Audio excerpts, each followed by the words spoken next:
भूतिया हवेली की छाया। गांव के बाहरी किनारे पर एक पुरानी और वीरान हवेली खड़ी थी। यह हवेली वर्षों से सुनसान थी और उसकी दीवारें अब झड़ने लगी थीं। गांव वालों का मानना था कि यह हवेली श्रापित है। कई कहानियों में कहा जाता था कि यहाँ रात के समय भूत प्रेतों का वास होता है। बच्चों को हवेली के पास जाने से मना किया जाता था और बड़े भी यहाँ जाने से डरते थे। रामू, गांव का एक युवक, हमेशा से इन कहानियों पर विश्वास नहीं करता था। वह जानना चाहता था कि आखिर इस हवेली में ऐसा क्या है जो लोगों को डराता है। एक दिन उसने अपने दोस्तों से बात की और उन्हें इस रहस्य को जानने के लिए हवेली में रात बिताने के लिए मनाया।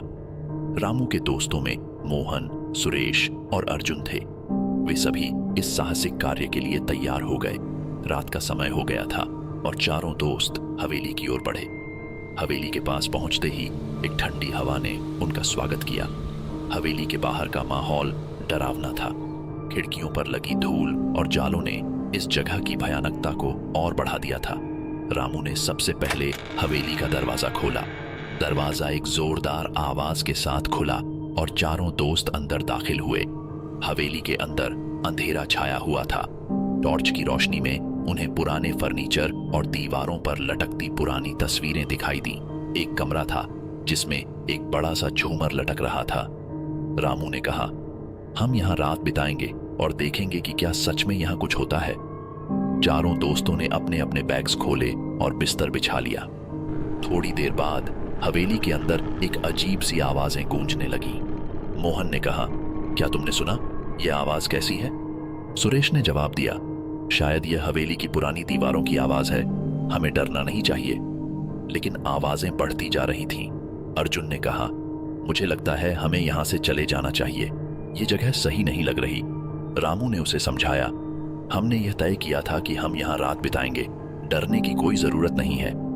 रात के बीच में अचानक हवेली के दरवाजे जोर से बंद हो गए। सभी दोस्त डर गए और एक दूसरे को देखने लगे। हवेली के अंदर की हवा और भी ठंडी हो गई थी। अचानक उन्हें सीढ़ियों पर किसी के चलने की आवाजें सुनाई देने लगी। वे सभी डर के मारे चुपचाप बैठे रहे। थोड़ी देर बाद एक छाया सीढ़ियों से उतरते हुए दिखाई दी। वह छाया धीरे धीरे उनके पास आ रही थी। रामू ने अपनी टॉर्च उस छाया की ओर फेंकी, लेकिन टॉर्च की रोशनी ने छाया को और भी भयानक बना दिया। अब वे साफ साफ देख सकते थे कि वह छाया एक महिला की थी, जिसके चेहरे पर गहरा काला घूंघट था। महिला की छाया उनके पास आकर रुक गई और उसने धीरे धीरे अपना घूंघट उठाया। उसके चेहरे पर भयानक जख्म और गहरी काली आंखें थीं। रामू और उसके दोस्त चिल्लाने लगे और दरवाजे की ओर भागे, लेकिन दरवाजा बंद था और खुल नहीं रहा था। महिला की छाया ने अपनी भयानक आवाज में कहा, तुम्हें यहाँ नहीं आना चाहिए था। यह हवेली श्रापित है और यहाँ आने वाले को कभी भी चैन नहीं मिलता। उसकी आवाज से हवेली की दीवारें गूंज उठीं। रामू और उसके दोस्तों के दिल तेजी से धड़कने लगे और वे भय से कांपने लगे। सुरेश ने अपने बैग से एक धार्मिक तावीज निकाला और उसे दिखाया। महिला की छाया एक पल के लिए ठिठक गई और फिर जोर से हंसने लगी। उसकी हंसी से पूरी हवेली गूंज उठी। उसने कहा, तुम्हारे तावीज से मुझे कोई फर्क नहीं पड़ता। तुमने मेरे घर में कदम रखा है और अब तुम्हें इसका परिणाम भुगतना पड़ेगा। रामू ने हिम्मत जुटाई और महिला से पूछा, तुम कौन हो और क्यों यह हवेली श्रापित है? महिला की छाया ने उत्तर दिया, मैं इस हवेली की मालिकिन हूं। वर्षों पहले मेरे परिवार को यहाँ बुरी तरह मारा गया था और मुझे भी जिंदा जला दिया गया। मेरे आत्मा को शांति नहीं मिली और इसलिए मैं यहाँ फंसी हूं।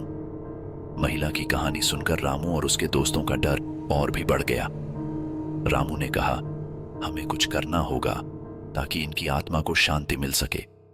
अर्जुन ने सुझाव दिया कि उन्हें एक पुरोहित को बुलाना चाहिए जो इनकी आत्मा को मुक्त कर सके।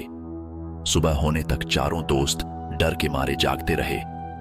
सुबह होते ही वे तुरंत गांव वापस चले गए और पुरोहित से मिले। पुरोहित ने उनकी बात सुनी और उन्हें मदद करने का आश्वासन दिया। पुरोहित ने कहा, हमें उस हवेली में जाकर एक पूजा करनी होगी जिससे उस आत्मा को शांति मिल सके। अगली रात रामू, उसके दोस्त और पुरोहित सभी हवेली पहुंचे। पुरोहित ने अपनी पूजा की सामग्री निकाली और हवेली के अंदर एक जगह बैठकर पूजा शुरू की।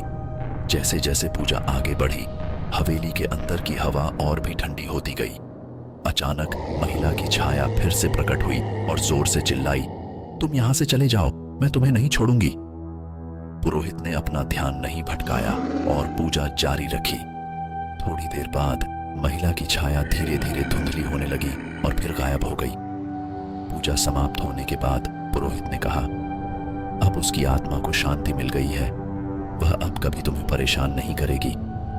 रामू और उसके दोस्तों ने राहत की सांस ली। उन्होंने पुरोहित का धन्यवाद किया और हवेली से बाहर निकल आए। गांव के लोग भी यह जानकर खुश हुए कि हवेली अब श्रापित नहीं रही। धीरे धीरे हवेली की भयानक कहानियां भी समाप्त हो गईं और गांव वालों ने वहां जाने से डरना बंद कर दिया। इस तरह रामू और उसके दोस्तों ने अपनी बहादुरी से एक श्रापित हवेली के रहस्य को सुलझाया और उसे एक सुरक्षित जगह में बदल दिया। हवेली अब वीरान नहीं रही और लोग वहां जाने लगे। यह कहानी सभी को यह सिखाती है कि डर का सामना करने से ही उसका समाधान मिलता है।